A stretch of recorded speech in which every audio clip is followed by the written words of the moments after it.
உலகெங்கும் உள்ள அஸ்ட்ரோடி நேயர்களுக்கு வணக்கம். நான் உங்கள் வித்யா கார்த்திக். இந்த எபிசோடில் என்ன பார்க்க வந்திருக்கோம் அப்படின்னா, இந்த ட்ரெண்டிங் ஆயிடுச்சு. அடுத்து ஒவ்வொன்றா முடிஞ்சு வாக்கியப்படி மார்ச் மாதம் 6ஆம் தேதி நிகழவிருக்கக்கூடிய சனிப்பெயர்ச்சி.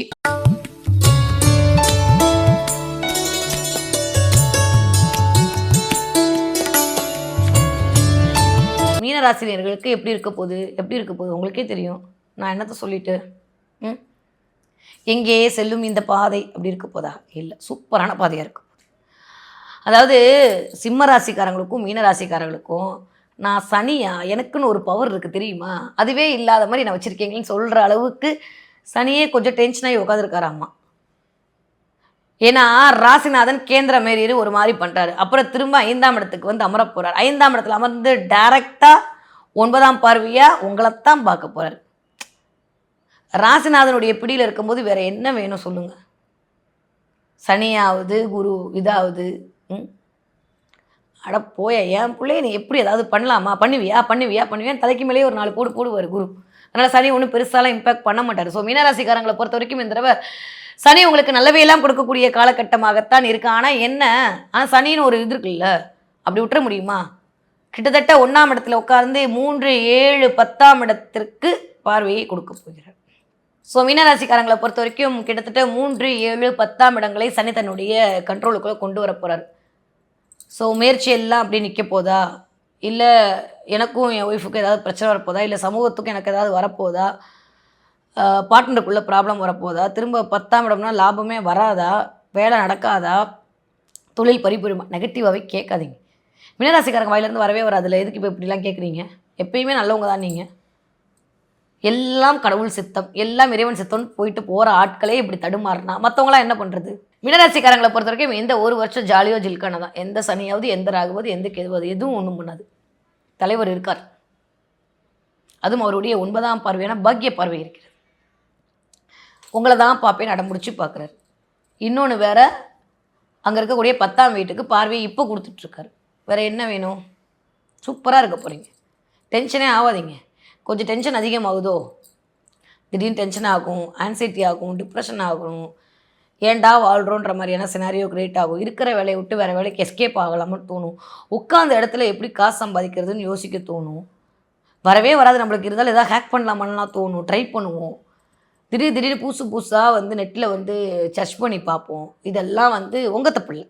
நீங்கள் எப்பயுமே சூப்பர், நீங்கள் எப்பயுமே குரு தான். இதெல்லாம் யார் தப்பு? உங்களுக்குள்ளே உட்காந்துருக்கக்கூடிய சனியோட தப்பு. சரியா? அதனால் மீனராசிக்காரங்க கொஞ்சம் இந்த தடவை சனியுடைய ஆளுமைக்குள் இதெல்லாம் இயங்குவீங்க. நான் என்ன பண்ண முடியும்? ஒன்றும் பண்ண முடியும். ஆமேன் அப்படின்னு சொல்ல வேண்டியதான். 7.5 சனியில் ஜென்மச்சனி நடக்குது. ஆனால் ஒரு விஷயம் நான் இப்போயும் எல்லா இடத்துலையும் சொல்கிற மாதிரி, 7.5 சனியில் ஜெயிக்காதவங்க எப்பயுமே ஜெயிக்க மாட்டாங்க.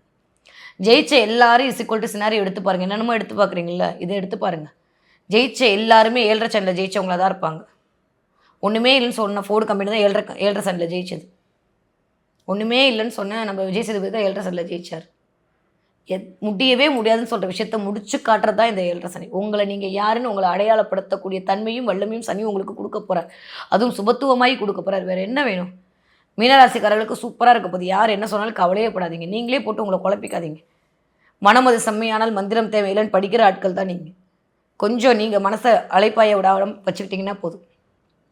நினச்சது ஒன்றா இருக்குது, நடக்கிறது ஒன்றா இருக்குது, சரி என் தலையெழுத்து விதிப்படியே போகிறேன்ற மாதிரிலாம் தினம் கலந்துச்சு புலம்பாதீங்க. மீனராசிக்காரங்க புலம்ப ஆரம்பிச்சிங்கன்னா அப்புறம் என்னத்துக்காருது? கொஞ்சம் இந்த மாதிரியான விஷயத்தை இந்த தடவை சனி இண்டிகேட் பண்ணுவார். நிறைய ட்ரை அகைன் நடக்கும். ஒரு விஷயத்துக்கு ஒரு தடவையோடு முடியாமல் திரும்ப போயிட்டு வரதுக்கான சினாரி உருவாக்கும். நான் திரும்பவும் சொல்கிற மாதிரி இந்த தடவை ராசி பலனும் இந்த சனிப்பெயர்ச்சி பலன் எப்படி இருக்க போதுன்னு நம்ம அனுமானிக்கிறது எல்லாமே, அந்த அவதானம் எல்லாமே இப்படி இருக்கும் அப்படின்றதுக்கான ஒரு மேப் ரூட் தான். ஸோ இப்படி இருக்க போகுது. நிறைய முயற்சிகள் மேற்கொள்ள வேண்டிய தேவைகள் வரலாம். ஒருவேளை ஈசன் அருள் இருக்குது அப்படின்ற போது, முருகன் அருள் இருக்குன்ற போது, மீனாட்சி உங்களோடையே உட்காந்துருக்கான்ற போது நம்ம கவலையே பட வேணாம். இருந்தாலும் கொஞ்சம் முயற்சிகள் அதிகமாக எடுக்கக்கூடிய காலகட்டமாக இருக்கும். வண்டி வாகனங்களில் போயிட்டு வரும்போது ரொம்ப கவனமாக இருக்கணும். 7.5 சனி தான் எல்லா விதமான படிப்பினையும் கொடுக்கும். இதுக்கு முன்னாடி நீங்கள் யார் நிறைய விரயங்களை மட்டும்தான் சந்திச்சிருப்பீங்க. அது ஒன்றும் பெருசாக அவங்களை இம்பேக்ட் பண்ணியிருக்காது. பணம் போனால் சம்பாதிச்சிடலாம் அப்படின்ற மாதிரி சினாரியோக்கு வந்திருக்கும். ஆனால் இந்த தடவை மனம் அப்படின்ற இடம், சிந்தனை அப்படின்ற இடம், நீங்கள் அப்படின்ற சுயம் அப்படின்ற இடத்துல சனி உட்காந்துருக்காரு. உங்களை பற்றி மற்றவர்கள் மீதான ஒரு மதிப்பீடை ஒரு ஒரு ஒரு நிழல் வரைபடம் மாதிரி உங்களுடைய மனசு எடுத்து இப்படி காட்டும். அது நல்லதாக இருக்கிற பட்சத்தில் அது ஒத்துக்கும், இல்லாட்டி ரொம்ப டிப்ரெஷன் ஸ்டேட்டுக்குள்ளே கொண்டு போய் விட்டுரும். இவ்வளோதான் இந்த 7.5 சனி இந்த தடவை உங்களை பண்ண போகுது. கிளியர்? ஓகே. அப்போ என்ன பண்ணும், மனசை சந்தோஷமாக வச்சுக்கோ. நிறைய தியானம், நிறைய யோகம் பண்ண வேண்டிய நேரமாக இருக்குது. மேக்சிமம் சிவன் வழிபாடு சிந்தை நிறைவேற்றக்கூடிய வழிபாடாக இருக்கும். மீனராசிக்காரர்களுக்கு இந்த தடவை நிறையா விட்டு கொடுத்து போக வேண்டிய காலகட்டமாக இருக்குது. நான் பெருசா நீ பெருசான்னு வீட்டுக்குள்ளே கொஞ்சம் அப்படியே, வீட்டுக்குள்ளே மட்டும் இல்லை, ஏத்தாப்பில் இருக்கவங்களும் சரி, ஆஃபீஸில் வேலை பார்க்குறவங்களும் சரி, நிறைய வேலையை கொடுத்து உன்ன மாதிரி உண்டுன்னு உங்கள் தலையில் கட்டிட்டு போயிடுவாங்க.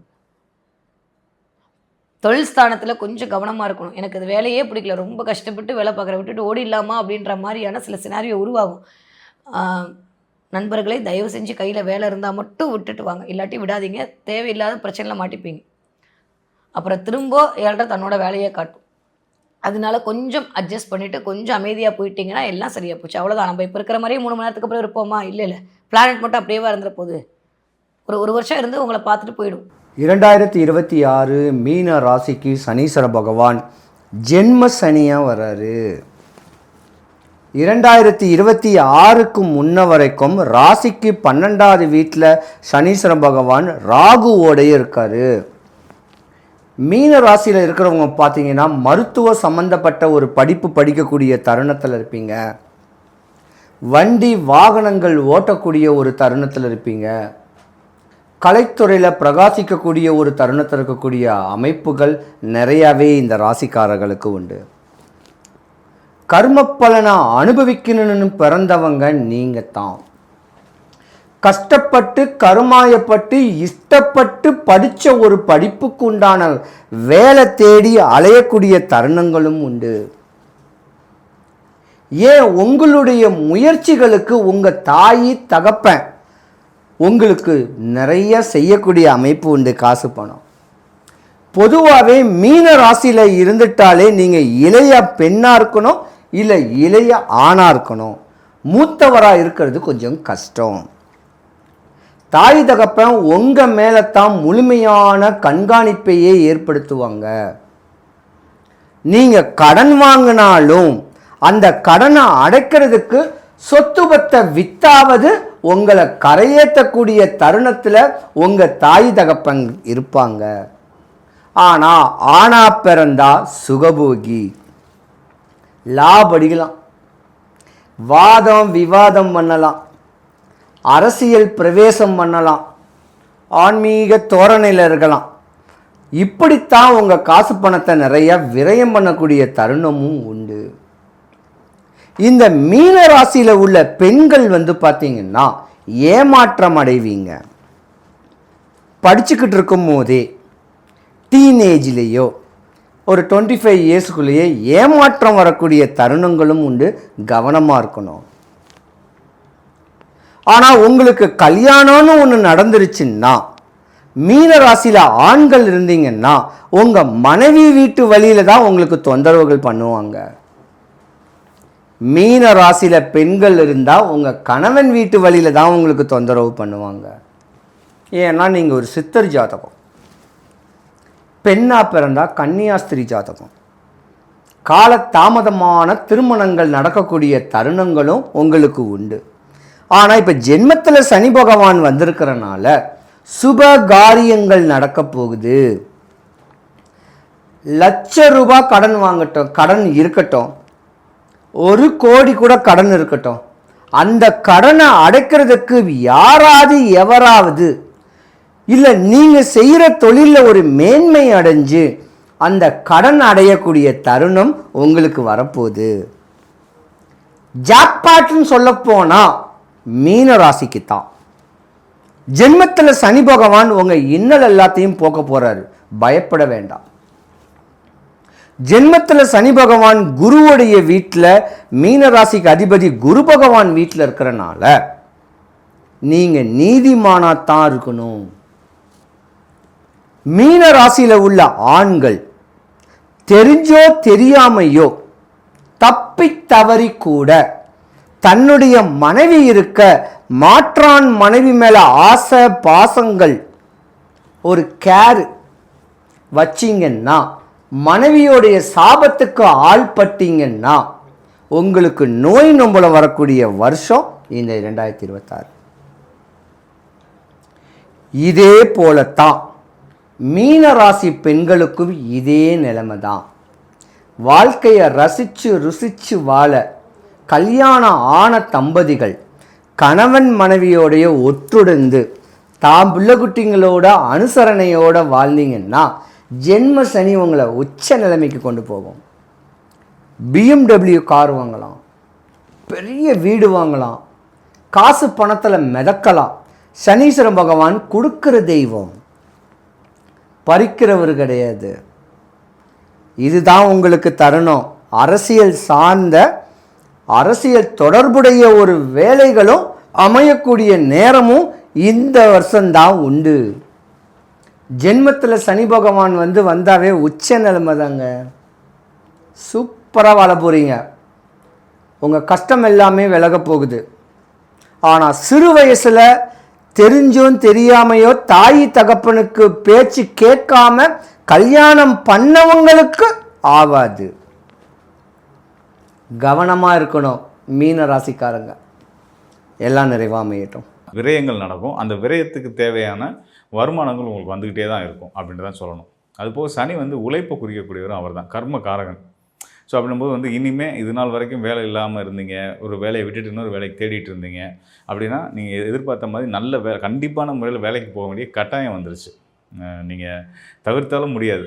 கையை காலை கட்டி தூக்கிட்டு போயிடுவாங்க, வாங்க நீங்கள் எங்களுக்காக வேலை பாருங்கள் அப்படின்னு சொல்லி உங்களை கூப்பிட்டு போயிடுவாங்க. அந்தளவுக்கு கண்டிப்பான முறையில் வேலை இல்லாமல் இருக்க சங்கடப்பட்டு இருக்கக்கூடிய மீன ராசிக்காரர்களுக்கு உறுதியாக வேலை கிடச்சிரும். நல்ல பண்புகள் கொண்ட ராசி தான் அந்த மீன ராசிக்காரர்கள். எப்படின்னா சின்னவங்க பெரியவங்க ஏழை பணக்காரன் இந்த மாதிரி பாகுபாடெல்லாம் பார்க்க மாட்டாங்க. எல்லாத்துக்கும் ஒரே மாதிரியான மரியாதையை கொடுக்கக்கூடிய இயல்பு மீன ராசிக்காரர்களுக்கு உண்டு. அதே நேரத்தில் தெய்வ பக்தி நிறைய உண்டு. இதுக்கெல்லாம் காரணம் என்னன்னு கேட்டிங்கன்னா, உங்களுடைய ராசிநாதன் முழு சுபகிரகமான குரு பகவான். முழு சுபகிரகமான குரு பகவான் ராசிநாதனை வச்சுருக்கும்போது குரு பார்த்திங்கன்னா யாருக்கும் தீங்கு நினைக்க மாட்டார். நீங்களுமே அதே மாதிரி தான், எல்லாருமே நல்லா இருக்கட்டும், எல்லோரும் நல்லா இருந்தால் நாமும் நல்லா இருப்போம் அப்படின்ற ஒரு பாலிசியை கடைப்பிடிச்சு வாழக்கூடிய ராசிக்காரர்கள் மீன ராசிக்காரர்கள் தான். ஸோ இந்த ஒரு நல்ல பண்பை உங்கள் வாழ்க்கையில் எப்போயுமே நல்ல நிலைக்கு கொண்டு வரும். சின்ன சின்ன ஏற்ற இறக்கங்கள், தோல்விகள், வெற்றிகள் எல்லாமே எல்லார் வாழ்க்கையிலையும் பொதுவானது தான். சங்கடங்கள், துயரங்கள் எல்லாமே அப்படி இல்லாத வாழ்க்கை யாருக்குமே கிடையாது. அந்த வகையில் உங்களுக்கும் நிறைய ஏமாற்றங்களும் சங்கடங்களும் பார்த்துக்கிட்டு தான் இருப்பீங்க. இருந்தாலும் உங்களுடைய வாழ்க்கையில் ஒவ்வொரு நிலையிலையும் நீங்கள் அடுத்தடுத்த கட்டங்களுக்கு நோக்கி வளர தான் செய்வீங்க தவிர்த்து என்றைக்கும் கீழே தாழ்ந்துட மாட்டீங்க. அதையும் நீங்கள் தெரிஞ்சுக்க வேண்டியிருக்கு. அது போக உங்களுக்கு இருக்க பெரிய சிக்கல் என்னென்னா கமிட்மெண்ட்ஸ். நிறைய பொறுப்புகள் உங்களுடைய குடும்பத்துக்குன்றதை தாண்டி குடும்ப பொறுப்புகளும் ரொம்ப அதிகம். அதுபோக அண்ணன் தம்பி சொந்த பந்தம் எல்லாத்துக்கும் அக்கா தங்கச்சி எல்லாத்துக்குமா செய்கிறது, நண்பர்களுக்கான விஷயங்களை கேர் எடுத்துக்கிறது, இதெல்லாம் அதிகமாக நீங்கள் எடுத்து போட்டுக்கக்கூடிய பொறுப்புகள். ஒரு வேலையில் இருக்கீங்க அப்படின்னா உங்கள் வேலையை தாண்டி உங்களோட கொலீக்ஸோட வேலைகள்லாம் எடுத்து போட்டு செய்கிறது, இப்படின்லாம் ஒரு பிரதிபலன் பாராமல் அடுத்தவங்களுக்காகவே வாழக்கூடிய ஒரு ராசினா நம்ம மீன ராசிக்காரில் சொல்லலாம். நீங்கள் இந்த மாதிரி விஷயங்களை கொஞ்சம் நீங்கள் கண்ட்ரோல் பண்ணிக்கிட்டீங்க. அடுத்தவங்க உதவுங்க, தப்பு கிடையாது. உங்களை பாதிக்கிற அளவுக்கு, உங்கள் வேலையை கெடுக்கிற அளவுக்கு அதை வச்சுக்கிறாங்கன்னு தான் நான் சொல்ல வர விஷயம் அதுதான். அதனால் இந்த மாதிரியான அனாவசிய பொறுப்புகளை நீங்கள் தவிர்த்துட்டீங்க அப்படின்னாலே உங்கள் வாழ்க்கையில் ஒரு சிறப்பான விஷயங்கள் நடக்கும். நான் மீண்டும் சொல்கிறேன், சனி பகவான் ஜென்மச்சனி அமர்றார், ஜென்மராசியில் அமர்றாரு. வேலை போயிருமோ, சில நம்மளை சங்கடப்படுத்துகிற மாதிரியான நிறைய விஷயங்கள் நடக்குமோ அப்படிலாம் நீங்கள் கவலையே படாதீங்க. சனி விதியை சாண அடிப்படையில் அவர் உங்களுக்கு நல்ல பலன் தான் செய்வார். பொருளாதாரத்தை கொடுத்துட்டே இருப்பார். 1000 பிரச்சனை வந்தாலும் பணம் ஒரு பக்கம் வந்துகிட்டு இருந்துச்சு அப்படின்னா அதெல்லாம் நம்ம ஒரு பொருட்டாகவே எடுத்துக்க வேண்டியது இல்லைன்றதான் நம்ம சொல்ல வேண்டியிருக்கு. பொதுவாக சொல்லக்கூடியதுன்னா ஜென்மச்சனின்னா ஒரு கிளாரிட்டி கொடுக்க மாட்டார், ஒரு தெளிவு இருக்காது, என்ன செய்யணும் எது செய்யக்கூடாதுன்றது தெரியாது அப்படிலாம் சொல்லுவாங்க. அதெல்லாம் உண்மை தான். ஆனால் இங்கே ஸ்தான அடிப்படையில் ஒரு நல்லது செய்கிறவராக வரதுனால உங்களுக்கு உங்களுக்கு அதை யோசிக்கிறதே நேரம் இல்லாமல் உழைப்பில் அதிகமான நேரத்தை செலவிடுற மாதிரியான சூழல் வரும். அது நல்லது தான். நம்ம சும்மா இருக்கிறதோட உழைச்சிட்டே இருக்கிறது, உழைப்பில் கவனம் செலுத்திகிட்டே இருக்கிறது ஒரு நல்ல விஷயந்தான். மாணவர்களுக்குமே பார்த்திங்கன்னா நல்ல கல்வி, நல்ல ஸ்கூல் மாற்றங்கள்லாம் ஏற்படும். பேரண்ட்ஸுக்கு நான் சொல்கிறேன், மீனராசி குழந்தைகளுக்கு பார்த்திங்கன்னா ஒரு ஸ்கூல்லேருந்து இன்னொரு ஸ்கூலுக்கு மாற வேண்டிய சூழல்கள்லாம் வரும். அதெல்லாம் தாராளமாக நீங்கள் செய்யுங்க. அந்த மாற்றங்களுக்கு அப்புறம் சிறப்பான யோகங்கள் இருக்கும் அப்படின்றத தெரிஞ்சுக்கலாம். மேலும் பார்த்திங்கன்னா உங்களுடைய ராசிநாதன் மீனராசிக்கு அதிபதியான குரு பகவான் இப்போ ராசிக்கு 4ஆம் இடத்துல மிதுன ராசியில் இருந்துகிட்ருக்கார். அவர் மே 26ஆம் தேதி சனி பயிற்சி மார்ச் மாதம் நடக்குது. மே மாதம் குரு பயிற்சி நடக்குது. அதாவது உங்கள் ராசிநாதன் பயிற்சியாகி கடகராசிக்குள்ளே வரப்போகிறார். இந்த கடகராசி அப்படின்றது பார்த்திங்கன்னா 12 ஆண்டுகளுக்கு பிறகு குரு அங்கே வராரு. குரு வந்து ஒரு ராசியிலேருந்து இன்னொரு ராசிக்கு வரதுக்கு 12 ஆண்டு எடுத்துப்பார். அந்த வகையில் மிதுன ராசியிலேருந்து கடக ராசிக்கு வர போகிறாரு. அதாவது கடக ராசின்றது மீன ராசிக்காரர்களுக்கு யோகஸ்தானம். யோகஸ்தானன்றது குலதெய்வத்தை குறிக்கக்கூடிய, உங்களோட பூர்வ புண்ணியங்களை குறிக்கக்கூடிய ஸ்தானம். உங்களோட மனஸ்தானம் அதுதான். சந்திரனோட வீடு, உங்களோட நட்பு வீடு. அது மட்டும் இல்லாமல் உங்கள் ராசிநாதன் முழு பலம் பெறக்கூடிய வீடு. கடகராசிக்கு குரு வர்றது நீங்களே வந்து ஒரு முழு யான பலம் உங்களுக்கு வந்த மாதிரியான ஒரு தைரியத்தையும் தன்னம்பிக்கையும் உங்களுக்கு கொடுத்துரும். ராசிநாதன் பலம் பெற்றால் நம்ம பலம் பெற்ற மாதிரி தானே. ஸோ அந்த வகையில் குரு வந்து மே 26 உங்களுக்கு நல்ல யோக பலனை கொடுக்க ஆரம்பிச்சிடுவார். சனி ஒரு பக்கம் நல்ல சிறப்புகளை கொடுத்தாலும், நல்ல முன்னேற்றங்கள் கொடுத்தாலும், நல்ல மாற்றங்களை கொடுத்தாலும், அதை இன்னும் மெருகேற்றுற விதமாக குரு வந்து உங்களுடைய ராசிநாதன் 5ஆம் இடத்துக்கு வந்து அங்கேருந்து உங்கள் ராசிக்கும் பார்வை கொடுக்க போகிறாரு. ராசியில் இருக்க சனியையும் அவர் பார்க்க போகிறாரு. அதனால் சனியால் சிறு துயரத்தை கூட உங்களுக்கு கொடுக்க முடியாதுன்றது தான் உள்ளபடியே உண்மை. அது மட்டும் இல்லாமல் குரு வந்து உங்களுடைய ராசிக்கு தொழில் ஸ்தானத்துக்கு அதிபதி, 10ஆம் இடத்து அதிபதி. 10ஆம் இடத்து அதிபதி 5ஆம் இடமான மனோஸ்தானமான கடகராசியில் உச்சம் பெறுறது அப்படின்றது வந்து உங்களுக்கு தொழில் சார்ந்து நல்ல முன்னேற்றங்களும் ஏற்றங்களையும் கொடுக்கக்கூடிய ஒரு காலமாக இருக்குது. கண்டிப்பாக தனகாரகன் குரு உங்கள் ராசிநாதன். அதனால் பணப்புழக்கம் சிறப்பாகவே இருக்கும். சனியாலே அது வரும்ன்றது சொல்லிட்டேன். குருவும் பலம் பெறும்போது பொருளாதாரம் நல்ல நிலையில் இருக்கும் அப்படின்னு நம்ம தெரிஞ்சுக்கலாம். அதுபோக சனி குரு இணைவு, அதாவது திரிகோண தொடர்பு அப்படின்றது வந்து பார்த்திங்க அப்படின்னா தொழில் சார்ந்த பெரிய முன்னேற்றங்களை ஏற்படுத்த முடியும். உங்களுடைய நிறுவனத்தை வேறு ஊர்களுக்கு கிளைகள் திறக்கலாம். வேலை இல்லாமல் இருக்கிறவங்களுக்கு வந்து வேலை கண்டிப்பாக கிடையாது. நான் முன்னாடியே சொல்லியிருந்தேன். வெளிநாட்டு பயணங்களுக்கான முயற்சிகள் எடுத்துகிட்டு இருக்கவங்களுக்கு கண்டிப்பான முறையில் இனி வர்ற காலங்களில் கோச்சார் அடிப்படையில் சனி குருவோட இணைவு வந்து தொடர்புகள் மூலிமா கண்டிப்பான உங்களோட முயற்சிகள் வந்து வெற்றியாகும் அப்படின்றத நம்ம தெரிஞ்சுக்க முடியும். மேலும் பல நல்ல மாற்றங்கள் முன்னேற்றங்கள் இருக்குது. புத்திர பாக்கியத்தில் பிரச்சனை இருந்தவங்களுக்கு நல்லபடியாக குழந்தை பாக்கியம் உண்டாகிறது, திருமண தடையெல்லாம் நீங்கள் நல்லபடியாக மேரேஜ் நடக்கிறது, இதுமாதிரி நல்ல விஷயம், பல நல்ல விஷயங்கள் இனி உங்களுக்கு வரக்கூடிய காலங்களில் நடக்க போகுது. அதனால் எதை பற்றியும் கவலைப்படாமல், சங்கடப்படாமல் நிம்மதியாக சந்தோஷமாக இருங்க. வாழ்க்கை சிறப்பாக இருக்கும். என் அன்பான மீனராசி நேயர்களே, இந்த மீனராசிக்காரங்களுக்கு பார்த்தீங்கன்னா எப்பொழுதுமே பிறருக்கு உதவக்கூடிய நல்ல குணம் உண்டு. அதே நேரத்தில் அனாவசியமான விஷயங்களை நம்பவும் மாட்டாங்க. ரொம்ப நேர்மையாக நடக்கணும்னு நினைப்பாங்க. ஒரு ஆஃபீஸில் ஒர்க் பண்ணுறாங்க, அந்த ஆஃபீஸில் வச்சு சில பேருக்கு சில சலுகை பண்ணி கொடுக்க முடியும் அப்படின்னா சட்டத்திற்கு உட்பட்ட விஷயங்களாக இருந்தால் பண்ணி கொடுப்பாங்க. சட்டத்திற்கு புறம்பான விஷயங்களை உயிர் நண்பனாக இருந்தாலும் தன்னுடைய ஆஃபீஸ் தன்னுடைய வேலை மூலம் செய்து கொடுக்க மாட்டாங்க. பல விஷயங்கள் எதில் கரெக்டாக இருக்கணுமோ அது கரெக்டாக இருக்கக்கூடிய ஆட்கள் மீனராசிக்காரங்க. காலபுருஷ தத்துவம் இருக்குது பாருங்களேன், அந்த காலபுருஷ தத்துவத்துடைய நிறைவு ராசி மீனராசி. பல பேர் கேட்குறாங்க, சார் நான் என் ரிட்டையர்மெண்ட் பீரியடில் நான் நிம்மதியாக இருக்க முடியுமான்னு கேட்குறாங்க. ரிட்டையர்மெண்ட் பீரியடில் ஒருத்தர் நிம்மதியாக இருக்கணும்னா அவங்க ஜாதகத்தில் சனி பகவானுக்கு 12ஆம் இடத்திலோ சனி பகவானுக்கு 2ஆம் இடத்திலோ கேது இருக்கணும். உங்கள் சொந்த ஜாதகத்தில் அப்படி இருக்கா பாருங்க. அப்படி கேது இருந்துட்டா நீங்கள் ஒரு ரிட்டையர்மெண்ட் காலத்தில் நிம்மதியாக இருப்பீங்க. விஆர்எஸ் வாங்கிட்டு இருக்க கூட நிம்மதியாக இருக்கலாம். அப்படிப்பட்ட அமைப்புகள் உண்டு. இது ஏன் சொல்கிறேன்னா, மீனராசிக்காரங்களுக்கு பலருக்கு கேட்குறீங்க, நான் விஆர்எஸ் வாங்கலாமா, என் ரிட்டையர்மெண்ட் காலம் நிம்மதியாக இருக்குமான்னு என்னை பார்த்து கேட்டுக்கிட்டே இருக்கீங்க. உங்கள் ஜாதகத்தில் சனிக்கு 12ஆம் இடத்திலோ 2ஆம் இடத்திலோ கேது பகவான் இருந்தால் உங்களுக்கு அந்த நிம்மதி கிடைக்கும். அதே போல் உங்கள் ராசி இப்போ எப்படி இருக்குது, சந்திரனுக்கு 10ஆம் உங்களுடைய ராசியில் சந்திரன் இருக்கிறார். இந்த சந்திரனும் சனியும் சேர்க்கை அப்படி இருக்கக்கூடியவர்களுக்கு வந்து கேட்டிங்கன்னா திருமணம் சம்பந்தப்பட்ட விஷயங்களில் தடைகள் இருந்துக்கிட்டே இருக்கும். அதுக்கு பேர் புனர்பூ அப்படிங்கிற தோஷம். திருமணம் சம்பந்தப்பட்ட தடைகள் இருக்கும். ஆனால் கலைத்துறையில் பல பேர் ஜெயிக்கிறாங்க. இந்த புனர்பூ தோஷம் இருக்கக்கூடியவர்கள் ஒரு வாட்டர் பிஸ்னஸ் பண்ணுறீங்க, ஒரு முக்கியமான ஆன்மீக விஷயங்கள் பண்ணுறீங்க, இதெல்லாம் பெரிய சக்ஸஸ் உங்களுக்கு கொடுக்கும். ஜோதிடர்களாக இருக்கிறீங்க, பல பேருக்கு பெரிய வளர்ச்சியை கொண்டு வந்து கொடுக்கும். பல துறைகளில் வல்லவர்களாக உங்களை ஆக்கும். அதெல்லாம் உண்டு. இப்போ சந்திரன் உங்கள் வீட்டில், அதாவது மீன ராசியிலேயே இப்போ சனி பகவான் வந்து வருகிறார். சந்திரன் இருக்கக்கூடிய இடத்திலேயே ஜென்ம சனி வருகிறது. அப்படின்னா நாங்கள் ரொம்ப பயப்படணுமா அப்படின்னு நீங்கள் கேட்டிங்கன்னா அப்படிலாம் கிடையாது. ஏன்னா ஸ்தான பலம்ங்கிறது முக்கியங்க. எந்த கிரகத்திற்கும் சார பலம், ஸ்தான பலம் அப்படிங்கிறது ரொம்ப முக்கியம். மீனராசியை பொறுத்த வரைக்கும் சனி பகவான் வந்து உங்கள் ராசியில் உட்கார்றாருங்கிறது உண்மை, ஜென்மச்சனிங்கிறது உண்மை. ஆனால் ஸ்தானம் கொடுக்கறது குரு பகவான் இல்லையா? அந்த குரு பகவானுடைய அனுக்கிரகத்தினாலே அந்த குரு பகவான் இப்பொழுது ஜூன் மாதம் உங்களுக்கு பூர்வ புண்ணிய ஸ்தானத்தில் போய் உட்கார போகிறாருங்க. குலதெய்வ வழிபாடு செய்யுங்க. குலதெய்வ வழிபாடு செய்யக்கூடிய மீனராசிக்காரங்களுக்கு எந்த குறைவும் வராது. இந்த மீனராசிக்காரங்க குடும்பத்தில் இப்போ பார்த்தீங்கன்னா கொஞ்சம் கர்ம தோஷம் வரும். அதாவது தாய்க்கோ தந்தைக்கோ உடல்நல பாதிப்போ மிகப்பெரிய தொந்தரவுகளோ அவர்கள் வாழ்க்கையில் ஏற்படலாம். நீங்கள் பார்ப்பீங்க, உங்களில் பலருக்கு வேலையில் பெரிய பெரிய தொந்தரவுகள் இருந்துக்கிட்டு தான் இருக்கும். பெரிய டார்கெட்டுக்கு கொடுத்து அச்சீவ் பண்ண சொல்லியிருப்பாங்க, முடியாமல் தவிச்சுக்கிட்டு தான் இருப்பீங்க. காலை ஆஃபீஸுக்கு சீக்கிரம் கிளம்பி போவீங்க, ராத்திரி ரொம்ப லேட்டாக தான் வீட்டுக்கு வருவீங்க. அப்படிப்பட்ட சூழல்கள் உண்டு.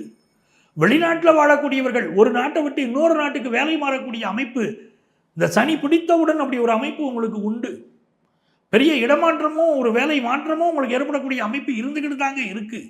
ஆனால் குரு பகவான் உங்கள் ராசிக்கு அதிபதி இல்லையா, அவர் 5ஆம் இடத்துக்கு வந்த பிறகு அவர் உங்கள் ராசியை பார்ப்பார் என்பதனால் மிகப்பெரிய ஏற்றம், குலதெய்வத்துடைய அனுக்கிரகம் கிடைக்கும்.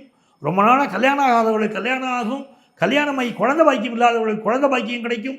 ஹையர் எஜுகேஷன் படிக்கணும்னு நினைக்கக்கூடிய மாணவர்களுக்கு ஹையர் எஜுகேஷன் படிக்க முடியும். உங்கள் பிள்ளைகள் வாழ்க்கையில் உயர்ந்து வருவாங்க. அவர்களுக்கு கல்யாணம், காது குத்து, வழகாப்பு, சீமந்தம்னு என்ன நல்ல விஷயம் உங்கள் குடும்பத்தில் நடத்துகிறமோ நடத்தி பார்ப்பீங்க. நிறைய புண்ணிய ஸ்தேத்திரங்களுக்கு சென்று வருவீர்கள். வெளிநாடு சென்று வரக்கூடிய யோகம் உண்டு. நிறைய யோகம் மீனராசிக்கு காத்திருக்குங்க. அப்புறம் என்னங்க சனி பகவான் காலத்தை பற்றி நம்ம கவலைப்படணும், பெரிய மேன்மைகள் காத்திருக்கு. வெற்றி மீது வெற்றி உங்களுக்கு சேரணும் அப்படின்னு சொன்னால் யாரையும் வழிபட்டால் மீனராசிக்காரர்களுக்கு மிகப்பெரிய வெற்றி வந்து சேரும் அப்படின்னு பார்த்தீங்கன்னா, மலைக்கோட்டை, திருச்சி மலைக்கோட்டை உச்சி பிள்ளையாரை வழிபடுங்கள். அந்த உச்சி பிள்ளையாரை வழிபடுகிற போது உங்கள் வாழ்க்கை உச்சமாக அமையும். நண்பர்களே, உங்களுக்கு என்னுடைய வாழ்த்துக்கள். சனி பகவான் நம்முடைய ராசிக்கு என்ன பலன்களெல்லாம் தரப்போறாரு அப்படின்னு உங்களுக்கு நான் விவரமாக எடுத்து சொல்லிட்டேன். இப்போ நீங்கள் என்ன செய்யணும்? நம்முடைய ராசிக்கு இந்த சனி பகவான் எந்த கட்டத்தில் இருக்கார்? முதல்ல உங்கள் சுய ஜாதகத்தை எடுத்து இப்போ பார்த்துடணும். சுய ஜாதகத்தில் சனி பகவான் ஆட்சியாக இருக்காரா, உச்சமாக இருக்காரா, நட்பு வீட்டில் இருக்காரா, பகை வீட்டில் இருக்காரா அப்படிங்கிறத முதல்ல கணக்கு பண்ணணும். இரண்டாவது, இந்த கோச்சார சனி பகவான் இப்போ மீனத்தில் இருக்காரே, சுய ஜாதகத்தில் அவர் எந்த கட்டத்தில் இருக்கார்? அந்த கட்டத்தில் இருக்கக்கூடிய சனி பகவானுக்கும் இந்த சனி பகவானுக்கும் இடையில் எவ்வளவு டிகிரிகள் அமைகிறது, என்ன ஆங்கிளில் இவர் இருக்கார், அதை பொறுத்து தான் இவர் நன்மை தருவாரா தீமை தருவாரா நம்ம முடிவு பண்ணிட முடியும். இந்த சனி பகவானுக்கு மந்தன்னு பேர். நிதானமாகத்தான் ஒவ்வொரு காரியத்தையும் செய்யக்கூடியவர். இவருக்கு சனீஸ்வரன் அப்படிங்கிற பேர் எல்லாரும் நினச்சிக்கிட்டு இருக்கோம். இவருடைய பெயர் சனைஸ்வரன். சனைஸ்வரன், சனைஸ்வரன் என்றால் ஒரு காலை ஊன்றி நடப்பவர் அப்படின்னு அர்த்தம். ராமாயணத்தில் கூனிங்கிற ஒரு பாத்திரம், ராமர் மீது அவள் கொண்ட வெறுப்பு, சின்ன வயசில் ராமபுரான் கோலி விளையாடுகிற போது அந்த கோலி குண்டை அவள் மீது எரிந்து விட்டாருங்கிற கோபத்தில் இருக்கக்கூடிய கூனி ராமாயணத்தின் போக்கையே மாற்றுகிறாள். ராமனை அரசாட்சிக்கு வரக்கூடாது, அதற்காக கைகேயிக்கு தூபம் போடுகிறாள். ராமனை காட்டுக்கு அனுப்ப வேண்டும் அப்படிங்கிற ஐடியாவை சொல்லிக் கொடுத்தவளையே கைகேயிக்கு சொல்லிக் கொடுத்து ராமபுரான் வாழ்க்கை போக்கையே மாற்றியவள் கூனி. அவள்தான் ராமாயணத்தில் வரக்கூடிய சனி. மகாபாரதத்தில் சகுனின்னு ஒருத்தர் இருந்தார், அந்த சகுனி தான் சனி. மகாபாரத போக்கையே மாற்றியவர். நியாயமாக தர்மருக்கு கிடைக்க வேண்டிய நாடு, பஞ்சபாண்டவர்கள் கிடைக்க வேண்டிய நாடு கிடைக்காதபடி செய்தவருக்கு சூதாட்டம் என்ற ஒரு ஆயுதத்தை எடுத்து மகாபாரத அமைப்பையே மாற்றியவர் சகுனி. ஆகவே தான் சூதாட்டத்தில் ஈடுபடாதீங்கன்னு நம்முடைய முன்னோர்கள் சொல்லுவாங்க. அப்படியெல்லாம் சனி பகவான் பல்வேறு ரூபங்களிலே மனித வாழ்க்கையிலே புகுந்து கொள்கிறார். பொதுவாக வீட்டை விட்டு வெளியே போயிட்டு வரீங்கன்னா இந்த சனி காலத்தில் காலை கழுவிட்டு தான் வீட்டுக்குள்ளே வரணும். ஏன்னா கால் விரல்கள் மூலம்தான் அவர் பரவுகிறார். பலருக்கு நரம்பு பிரச்சனை, உடம்பு பிரச்சனையெல்லாம் கொடுத்துடுறார். இப்படியெல்லாம் பிரச்சனை வரக்கூடாதுங்க, நாங்கள் நல்லா இருக்கணுங்க அப்படின்னா நீங்கள் சனி பகவானை ஆராதியுங்கள், கொண்டாடுங்கள். உங்களை நல்ல முறையில் அவர் காப்பாற்றுவார்.